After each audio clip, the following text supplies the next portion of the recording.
Aujourd'hui, j'ai le plaisir d'échanger avec toi, Véronique, sur un thème aussi intime que fréquent, la peur de l'engagement. Ouais. Alors maintenant, on va parler spécifiquement pour les femmes, parce que ça va être un angle assez intéressant de voir les différences entre les femmes et les hommes à ce sujet. Alors, ma première question, Véronique. Tu as identifié 5 profils amoureux. Lequel de ces profils est le plus susceptible pour toi de redouter l'engagement? Alors, chez les femmes, celles qui ont vraiment peur de s'engager en amour, on va plutôt parler, tu sais, dans les attachements, on parle plutôt des attachements, des évitantes, là, enfin des frileuses, hein, donc, effectivement, le profil frileux, qui en fait, bon, c'est un mot qu'on a inventé, en fait, quand j'ai commencé à travailler sur mon livre. En réalité, c'est la structure qu'on appelle schizoïde en psychopatho. Donc, tu vois, ça fait penser au côté un peu autiste, un peu dans sa bulle. Tu vois, la personne qui, euh, Du mal est lié aux autres. oui, a du mal à se lier ou qui a beaucoup de peur, en fait. À la fois une envie, mais à la fois une méfiance et à la fois une espèce de mépris de se dire, oh là là, mais les gens sont émotionnels. Si je suis une femme, les hommes sont vraiment pas émotionnels, mais ils vont s'attacher, ils vont m'envahir, ils vont m'enfermer, ils vont attendre beaucoup de choses de moi. Ou alors, tu vois, si je suis dans ce profil-là, je vais dire... ils vont me contraindre, ou la relation, ça va être beaucoup de contraintes. Il va falloir beaucoup donner de ma personne, et moi, je ne peux pas donner de ma personne parce que j'ai plein d'autres choses à faire. J'ai pas de temps, j'ai un peu, mais pas trop. Donc, il faut que le mec il s'insère dans mon agenda, mais je vais pas. Tu vois ce que je veux dire? Donc, c'est le profil j'y vais parce que j'aime bien, mais avec beaucoup de défense.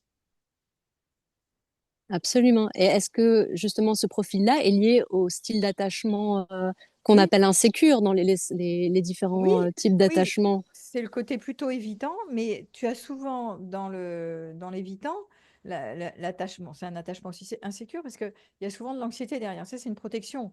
Si je donne trop de ma personne, je vais être intrusée, je vais être envahie. L'autre va attendre beaucoup de choses de moi. Ça va me mettre la pression. J'ai pas envie de me mettre la pression. Donc, il y a de l'anxiété dans le fait de croire que je vais être dépendante de l'autre et que l'autre va vouloir attendre des choses de moi. Tu vois.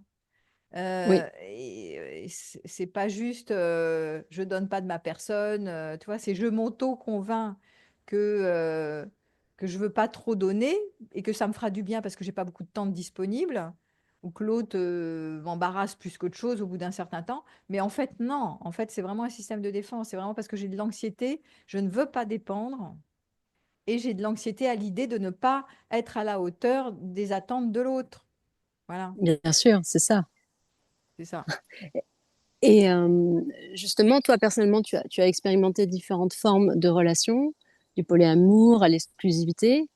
Euh, Est-ce que ces expériences personnelles ont influencé ta compréhension justement de la peur de l'engagement chez les femmes? Est-ce que toi-même, tu as Oui. pu expérimenter dans ta vie à un moment Ah oui, donné où oui, oui, tu as eu complètement. cette peur-là? Ça, c'est complètement juste. Ah, En plus, au final, je trouve qu'aucun modèle ne me va vraiment.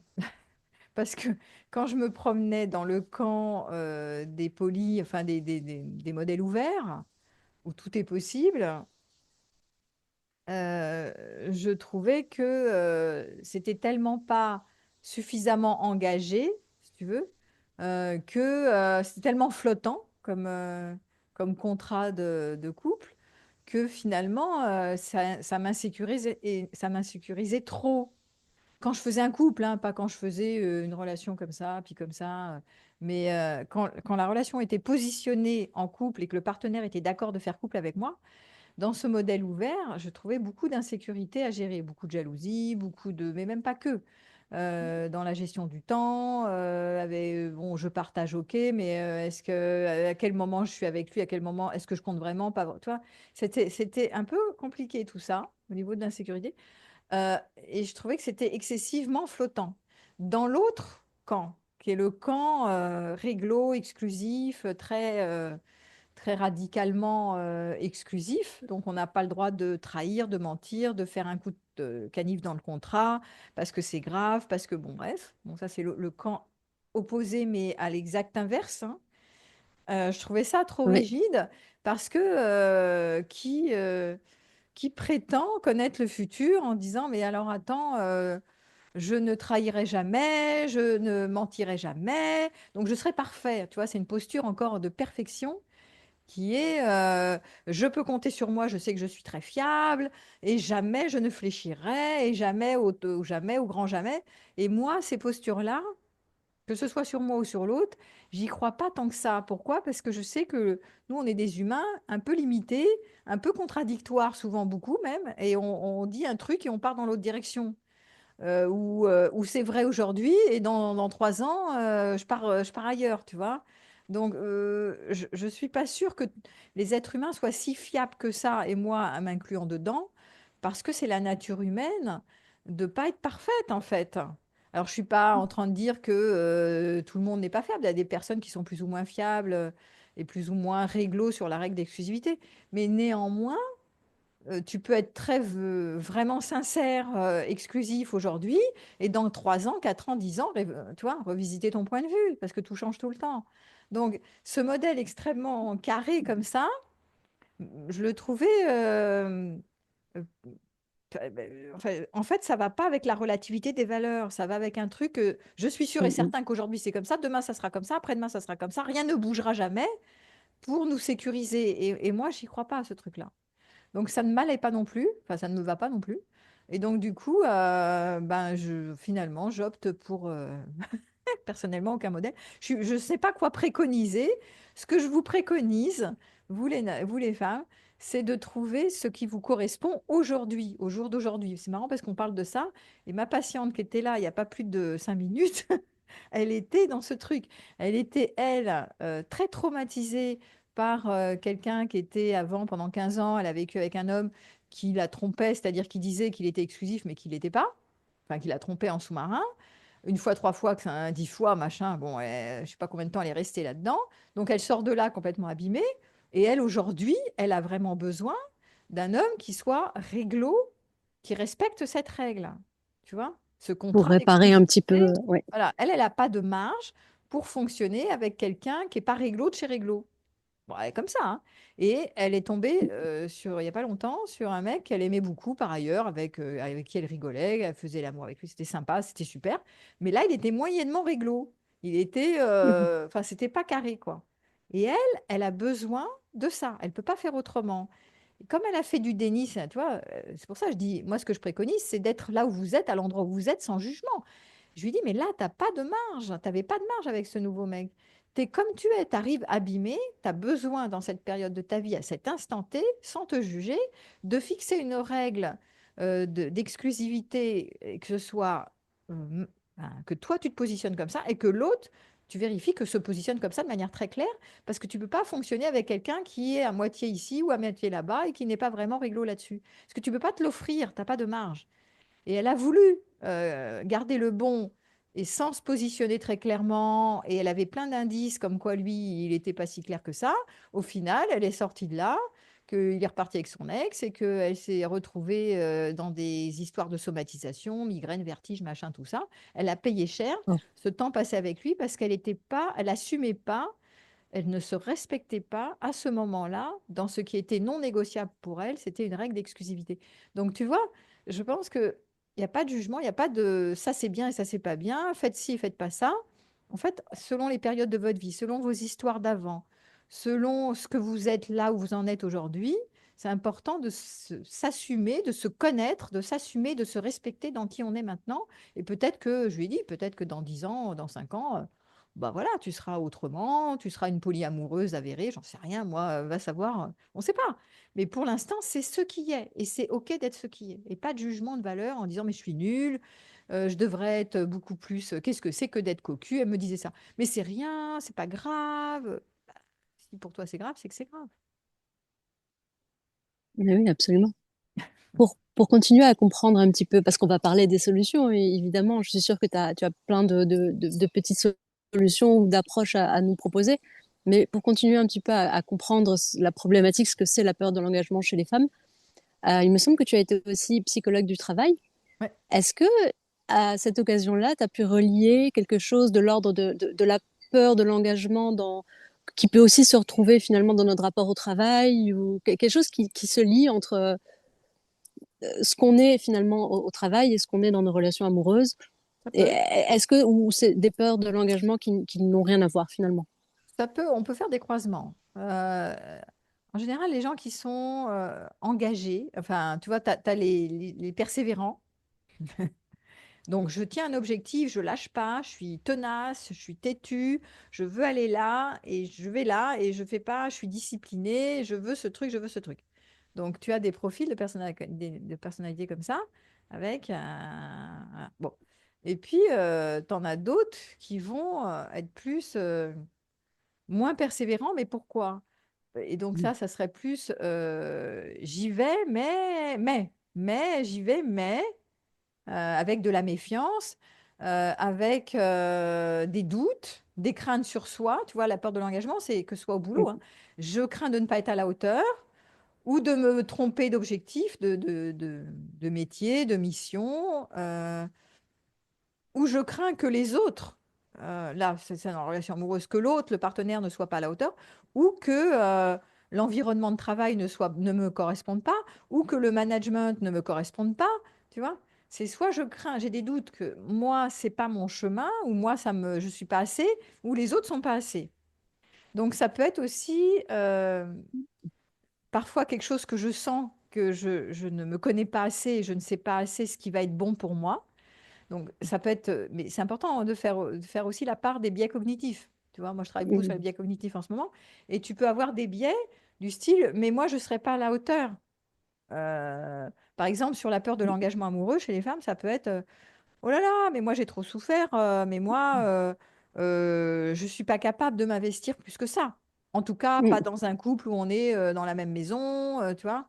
Ou alors, moi, je vais pas aller travailler tant d'heures, enfin, je vais pas en faire des tonnes parce que la dernière fois j'en ai fait trop, donc je vais pas m'épuiser, me faire un burn-out au travail. Donc, tu vois, bon. Donc, il peut y avoir aussi des choses qui se retrouvent.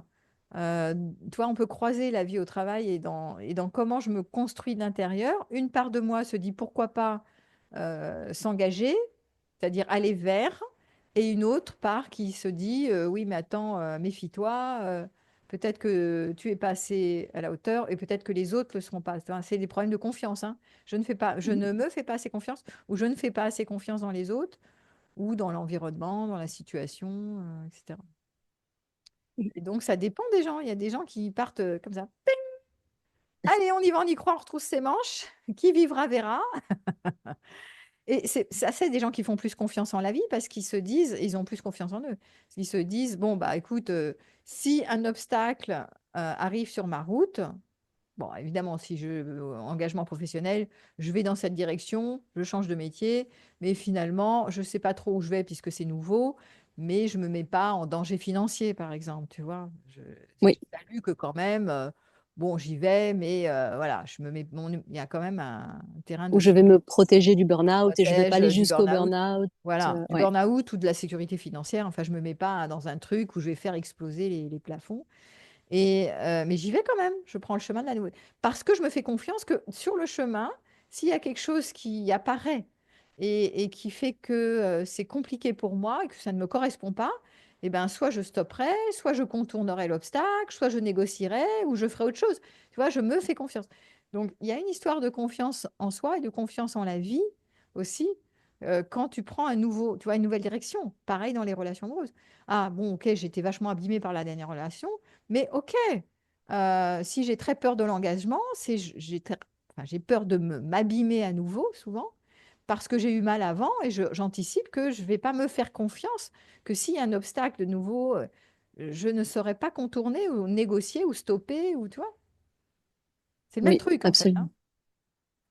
Et il peut y avoir cette peur de la fusion, justement. Je vais pas savoir mettre de stop et je Oui, vais être embarquée dans une fusion où je vais me perdre dans l'autre et ne c'est pas ça. savoir m'y retrouver.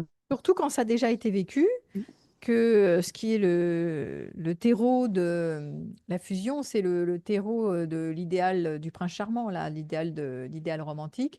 Je fusionne avec toi parce que ça me donne tellement de vitalité, de joie, de connexion, de complétude, de tout ce que tu veux. et ça me sert partout dans ma vie, puisque c'est mon shoot de dopamine le plus topissime, tu vois. Et donc j'en veux, j'en veux, j'en veux et j'en reveux. Et tu connais voilà, le problème de ça, qui est j'ai tellement souffert de cette addiction, non pas à l'autre, mais à cet état-là, hein, parce que l'autre, il est un stimulus, hein, il est vecteur de cette addiction souvent, que j'ai pas envie de retomber dans le panneau. J'ai pas envie de m'engager parce que j'ai peur de moi fusionnant, ne sachant pas défusionner.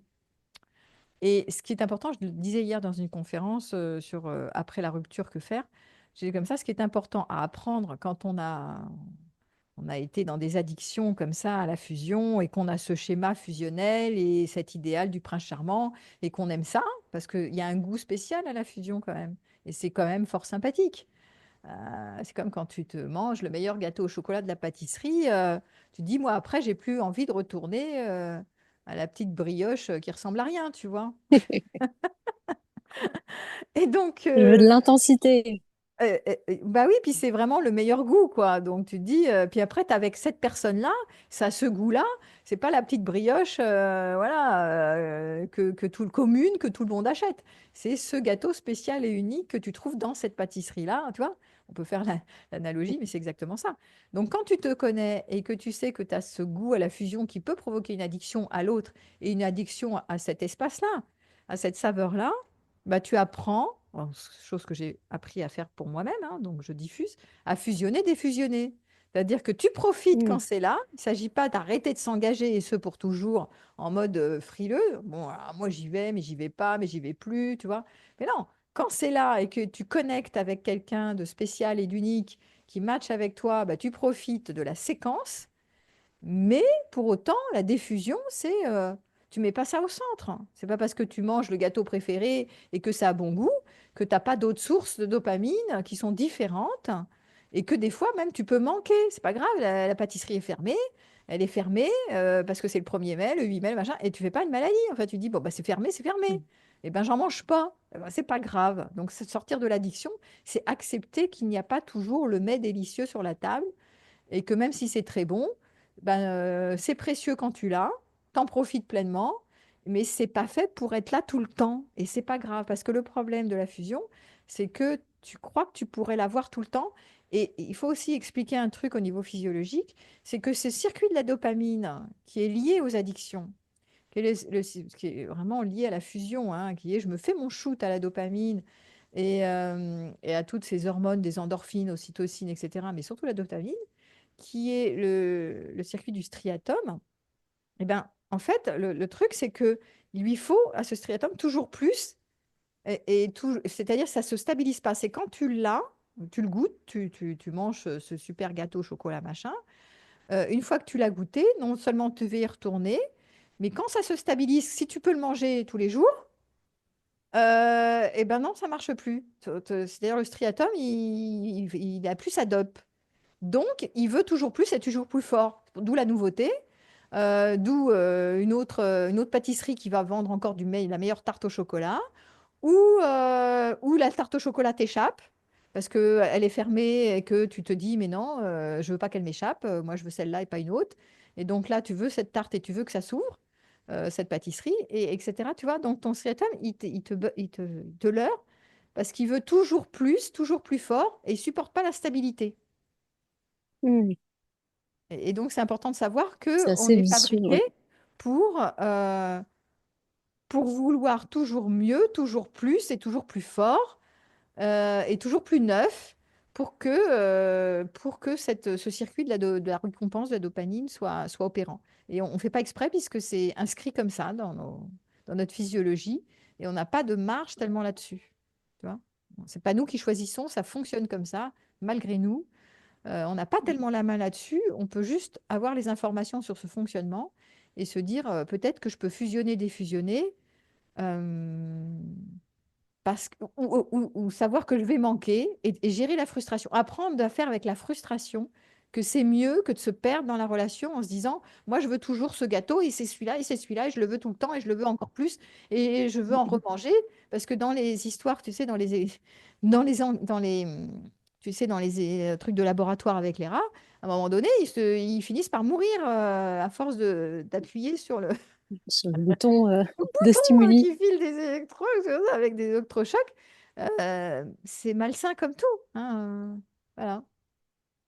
Et donc apprendre à mieux vivre la diffusion, ça Oui, permet d'avoir de meilleures expériences et donc de pas avoir peur de s'engager, puisqu'en c'est ayant peur ça. de s'engager, on a peur de cette Oui, mauvaise expérience qui découle de cette c'est ça. diffusion très mal vécue, quoi. Voilà. Alors donc c'est s'octroyer de la fusion, mais en sachant la manier, hein, commander, être aux commandes, et puis savoir mettre des limites. Tu vois, comme là, je t'ai donné l'exemple, à un moment donné, bon bah non, moi moi j'ai besoin d'exclusivité, c'est comme ça, c'est pas autrement. Point barre, point barre, point barre. C'est non négociable, tu vois. Donc plus tu te connais, plus tu te respectes. Mais pourquoi tu peux le faire? Tu peux t'engager comme ça parce que tu te fais confiance, et puis parce que ton univers entier n'est pas construit que sur la fusion avec l'autre, que sur la relation à l'autre. Tu as des options. Si tu n'as pas d'options et que tu dis, ah, la relation, le couple, il n'y a que ça, c'est trop bien, il faut que je fasse un couple. Le couple, c'est ce qu'il y a de mieux sur Terre. Le couple, ça va m'amener de faire une famille et des enfants, c'est ce qu'il y a de mieux sur Terre, ce qu'il y a de mieux sur Terre. Bah, évidemment, bah, tout le reste va être appauvri, puisqu'il n'y a pas d'option. Un classique. Absolument, un classique. Euh, Comment est-ce qu'une femme peut reconnaître en elle les signes de la peur de l'engagement? Est-ce qu'il y a des signes? Ah oui, oui, oui, complètement. Les signes, c'est ce que j'appelle le cœur desséché, qui est oh, moi j'ai tellement souffert que je préfère rester seule, moi je me gère bien seule. Euh, L'amour, ça fait mal, la preuve, tout le monde divorce, ou tous les mecs sont infidèles, ou, ou ils abusent, ou tu vois, enfin des stéréotypes, beaucoup de méfiance, beaucoup de jugement à l'emporte-pièce sur le masculin. Les hommes sont tous des, tu mets des trois petits points derrière. Donc c'est On l'entend, hein, des dans pensées pensées négatives, des stéréotypes négatifs sur des a priori négatifs sur les hommes. On l'entend dans les cercles de femmes des fois, hein, comment elles déblatèrent sur les hommes. On l'entend aussi dans les mouvements féministes radicaux. On entend, tu vois, comment le masculin prend cher. Parce que c'est du féminin blessé, c'est du féminin qui a peur du masculin, hein, a peur de rentrer dans une relation et de se faire mal et de se faire souffrir avec ça.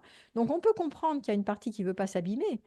Mais ce qui est important, c'est de reprendre sa responsabilité. Je ne m'abîmerai pas si je sais mettre des limites. Je ne m'abîmerai pas si je ne pars pas dans une relation fusionnelle parce que j'en ai pas besoin. Je ne suis pas une enfant. J'ai pas besoin de fusionner toutes les 5 minutes avec un homme. Je ne suis pas obligée de donner le pouvoir à un homme.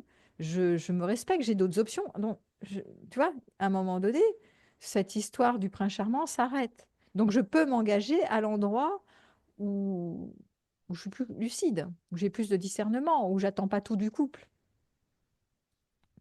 à t'entendre, ça me fait penser à... Il s'agit d'avoir une sécurité intérieure suffisante, en fait, pour pouvoir Sécurité, s'engager sans crainte. alors ça c'est un point, la sécurité, mais je voudrais aussi parler, parce que l'état amoureux, c'est le côté vibrant, vivant.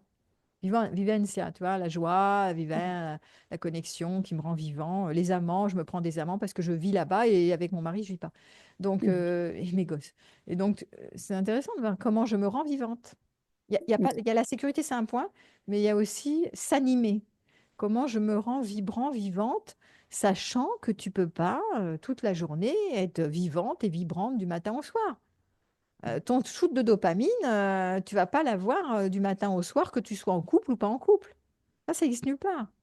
Donc il y a quelque chose de l'acceptation, de faire un deuil d'un état idéal qui serait le couple vecteur de bonheur ou la relation parfaite qui, à un moment donné, te mettrait dans un état de zénitude, de plénitude, de constante, je sais pas quoi, de constante satisfaction, et ça tous les jours. Non, non, non, c'est pas prévu comme ça. Mais c'est même pas prévu comme ça quand tu es célibataire ou solo. C'est pas prévu nulle part comme ça. Il y a des moments de up et des moments de down. Mais si je sais ça, je peux profiter davantage des moments. Je peux me contenter davantage de ce qui se présente devant moi parce que je n'ai pas des attentes illusoires. Je suis pas en train de rêver. Ouais, je ne suis pas en train de rêver une vie toujours meilleure et toujours plus forte et toujours plus satisfaisante et plus ceci et plus cela. Voilà, parce que je ne suis pas en contact avec la réalité, je suis en contact avec l'idée que je me fais que un jour viendra où je serai contentée, plus, satisfaite, plus. Et c'est sans compter cette histoire du striatum. C'est-à-dire, ça fonctionne pas comme ça biologiquement. On n'est jamais contenté très longtemps. Il nous faut toujours plus. Il faut une anticipation positive d'un truc qu'on va acquérir là-bas. Parce qu'une fois qu'on a ce qu'on veut, hein, on mange le super gâteau au chocolat de la pâtisserie Schtroumpf. Bon, et ben, une fois que tu l'as, bah, c'est bien, tu l'as. Maintenant, hop, il faut de l'anticipation d'un meilleur, encore plus fort là-bas pour notre striatum. Sinon, lui, il y a plus cette, il y a plus, il fournit plus, enfin, il s'auto-entretient pas sur la dopamine. Embêtant. c'est assez embêtant. Hein? Tu Bah oui, proposes des ateliers pour oser être soi avec l'autre. ouais. Comment ces espaces peuvent permettre aux femmes de dépasser leur peur de l'engagement, justement en développant ce dont on parle, en fait, une espèce Oui. de leur propre authenticité relationnelle. Bah, c'est-à-dire une parole libre et une parole vraie trouve une forme de puissance, c'est-à-dire que tu n'as pas peur de perdre l'eau. Plus tu parles en vérité au fur et à mesure de la relation, c'est-à-dire que tu communiques tout haut ce que tu penses tout bas, y compris les paroles qui pourraient être dérangeantes, heurtantes pour l'autre, blessantes, qui peuvent le mécontenter, le fâcher, ou tu dis, oh là là, mais là, par exemple, là, c'était le cas de ma patiente de tout à l'heure, là, elle me disait, non, mais je lui ai pas dit en début, ou pas tant que ça, parce que je me marrais tellement avec lui que j'avais pas envie de mettre les points sur les i sur l'histoire de l'exclusivité. Mais je l'ai dit un peu, mais pas trop, tu vois. Pourquoi donc c'est pas très authentique. Mais parce que elle rentrait pas dans sa puissance, parce qu'elle avait peur de perdre le bon de cette relation. Et c'est comme ça qu'elle s'est perdue. Ça a terminé en somatisation. Mais bon, voilà, j'ai plein d'exemples comme ça. Mais tu vois, c'est vraiment plus tu te respectes.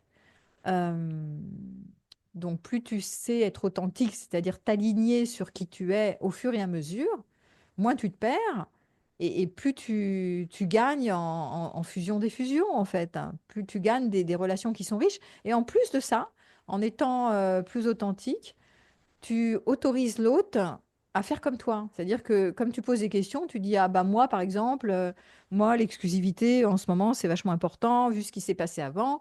Et toi, t'en es où? Alors, tu poses une question, donc l'autre, il va forcément répondre. Il va te dire un truc. Tu n'es pas en train de l'agresser, tu es en train de lui demander comment il fonctionne. Donc, normalement, quand tu poses des questions d'investigation, tu as des réponses en face. Voilà.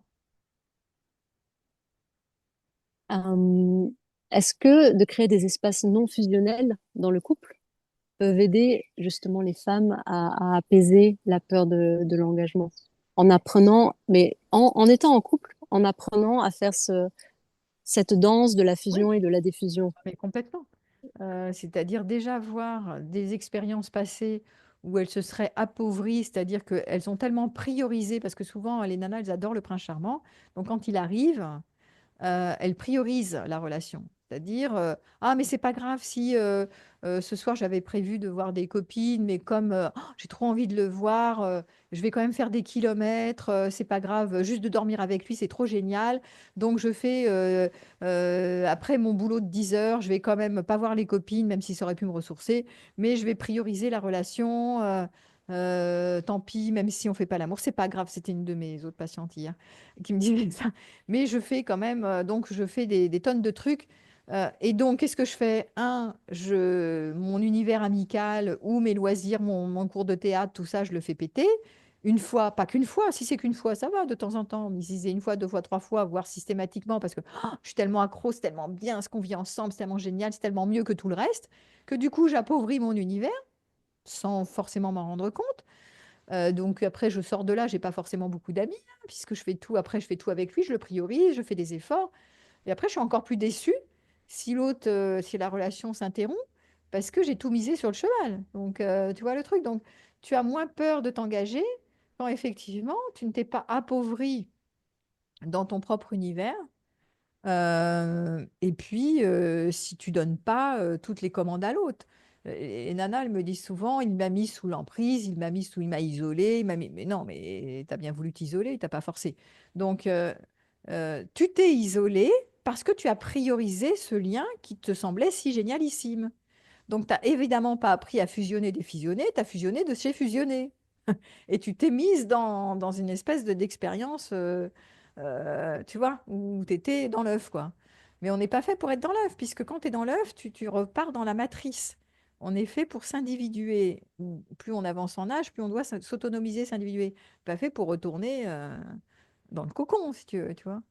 Donc, tu prends toujours des vents quand tu fais ça, tôt ou tard. Bon, voilà ce que j'en pense. Donc, oui, ça peut être important de gagner en verticalité, hein, pour pouvoir s'engager dans cette danse fusion des fusions et l'expérimenter, parce que là, c'est théorique, mais il faut le vivre en plus. Ça veut dire, par exemple, je donne un exemple, tu passes avec un homme que tu trouves chouette, enfin, tu passes un super moment, ça match et tout, et tu dis, ah, ça pourrait présager d'un coup, pourquoi pas? Donc, tu commences à être enthousiaste, hein, c'est ça le truc de l'anticipation d'un prochain couple.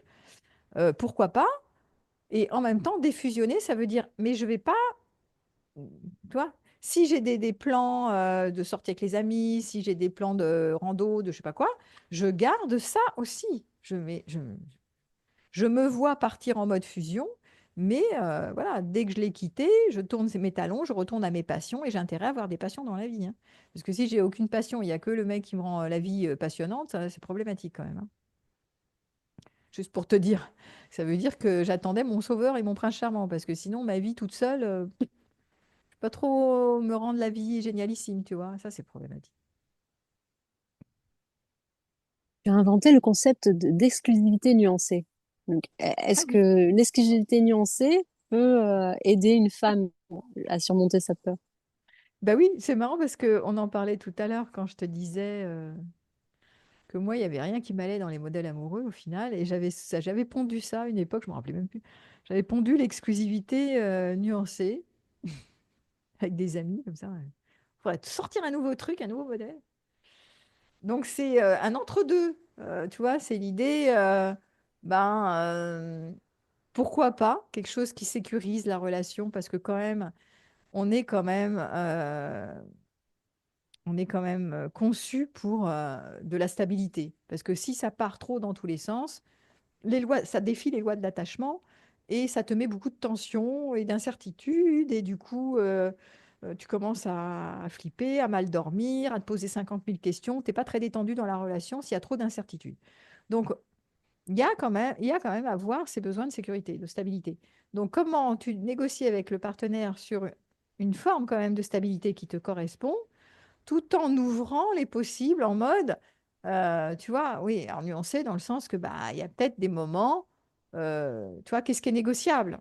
En Pour ne pas général, alors je renoncer vais à te son besoin de donner liberté. une certaine forme de liberté, donc c'est au cas par cas, mais en général, je dis en général, après c'est au cas par cas. Pour les hétéros, masculin, pour les hétéros, non, femelles, là, on est chez les femmes.